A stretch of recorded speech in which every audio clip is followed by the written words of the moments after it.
Ladies and gentlemen, it is time for you to pay your respects to the greatest racer of our generation. Because this just in, Kyle Busch has won another truck race. But wait, there's more.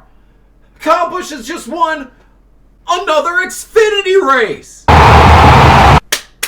Truly the mark of the greatest of all time is going to be the fact that they have to go down to the lower leagues of their sport and destroy the field every week.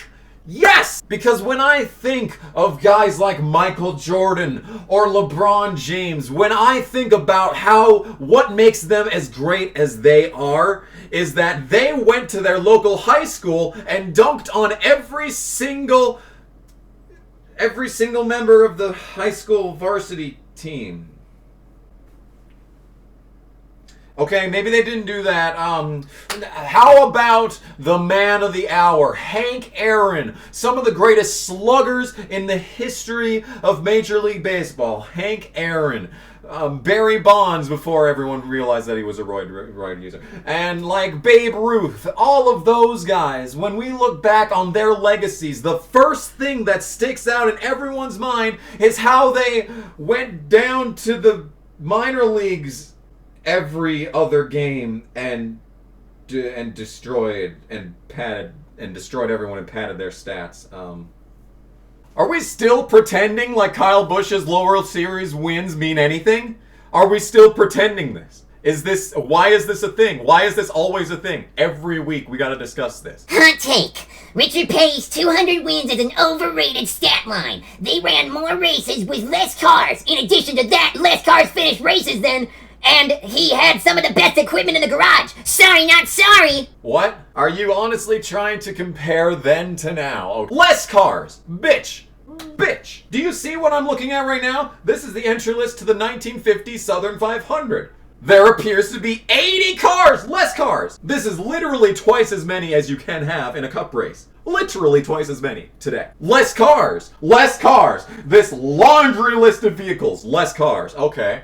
The reason why less cars finished the race is because either you made it to the end or you died halfway through the race. Sometimes you literally died halfway through the race. Let's not forget about that. Richard Petty was not exempt from having his shit die halfway through the race.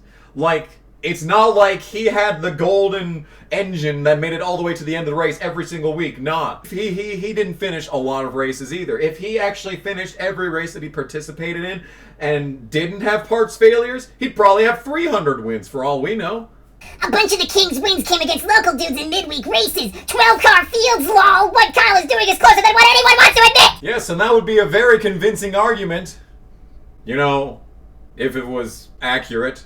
In Richard Petty's day, he had to beat guys like Buck Baker, David Pearson, Cale Yarbrough, Ned Jarrett. Wait a minute.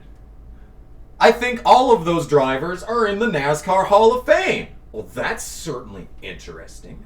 Who does Kyle have to beat every week? Brandon Jones. You see, the thing is, I would not have made this video if it weren't for the fact that the Fox booth is actually starting to catch on to this. They are like the Fox broadcast, like anyone can troll on Twitter, but the Fox broadcast is honestly saying with no sarcasm that Kyle Busch is almost at 200 wins. Nah bitch. Nah bitch. Nah bitch. Factually untrue. Because everyone yells about 200 wins, 200 wins, Richard Petty has 200 wins. Alright, well let's take into consideration this. Why don't we count the convertible series wins that he has? That's another 3 to the list. It looks like Kyle's been chasing 203 this whole time. How about Richard's drag racing experience? How about we count all of those wins too? Eventually it just gets to an endless cycle of never being able to reach the actual point, because how can you not say that those wins don't matter for Richard? Because like we're already dismissing the fact that all of Richard's wins came in what is now known as the Cup Series, but we'll just pretend like the Busch Series wins now and Truck Series wins now. We'll pretend like that's the same. Yeah, completely different. Kyle is actually winning in a competitive field in actual NASCAR events. A significant portion of Petty's wins can't be considered NASCAR wins! What? What? It can't be considered NASCAR wins? Bitch! In one breath, you dismiss the legacy of the biggest name, possibly top 5 biggest names in NASCAR history. You're just gonna dismiss his legacy like that, and in the next breath, you're gonna pretend like racing in a series with virtually no competition in the best car in the field on a weekly basis and just destroying the field when all of those wins that could have been, won by someone else could have built up their prestige and give them an excuse to be in the Cup Series. Hi, Matt Tifft. What the fuck is wrong with you going to Front Row Motorsports? And then you're gonna dismiss wins by one guy, but you're gonna say that wins not in a series that we're actually comparing to are good? You're not even talking out of both sides of your mouth. You're talking out of your mouth and then your ass. You're not even talking out of your mouth. Like, you're just, both ass cheeks have said more things than your mouth on this occasion. When Mark Martin, Tony Stewart, and Kevin Harvick, etc. were bushwhacking every week and dominating, was that as much complaining? First of all, yes. And second of all, the internet wasn't around back in 1999, as it turns out. And I love this false comparison between Mark Martin and Kyle Busch, because they weren't even close. Busch runs upwards of 20 races in the Xfinity Series on a yearly basis before NASCAR had to put a stop to it. It's this bad that NASCAR itself, in denial of literally everything on a daily basis, NASCAR had to put a stop to it. That's how fucking bad this is.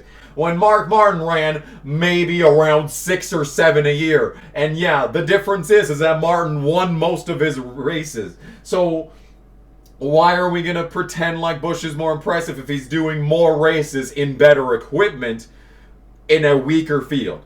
I can't believe we're actually living in a society. I cannot believe this. Why does Fox think that it's okay to market this? Why does Fox think this is fine? Why does Fox find this acceptable? I guess we all get to when he inevitably wins this 200th win. And it'll inevitably be a Busch Series race, You may as well forget about the fact that it was named Busch back in the day. Cause, you just forget that Busch beer exists. It's just the Busch Series. Thanks to this. Cause I love the fact that Busch said that he's gonna stop racing in the Xfinity Series once he gets 100 wins. Right. I'll fucking believe that when I see it. Because we all know that when he goes maybe 6 or 7 races in the Cup Series without winning, he'll get his inferiority complex back and he'll have to run a ton of Xfinity races and pad his stats so that we can all look back and pretend like something impressive happened every single week when he took the best vehicle in the field and just sat in first the entire time. We'll just have to look back and pretend like it was impressive that he'd had literally no competition from anyone at all. I would like to acknowledge the fact that at Las Vegas, that Christopher Bell probably was going to win that race. Thanks, Reddick. You're just continuing to be the greatest thing to happen to the Xfinity Series. I like to imagine that when Busch saw him coming in the background, he was on the microphone screaming, "What did you do to the car? Why did you take out 50 horsepower? Why am I not ahead by 50 laps, you may ask?" So let's pretend like anything that Kyle Busch has done in the lower series is impressive for another week, as we revel in the fact that there's been virtually no drivers to come out of the Xfinity Series thanks to no one ever getting wins. Good job, Kyle. You're really, really helping out NASCAR.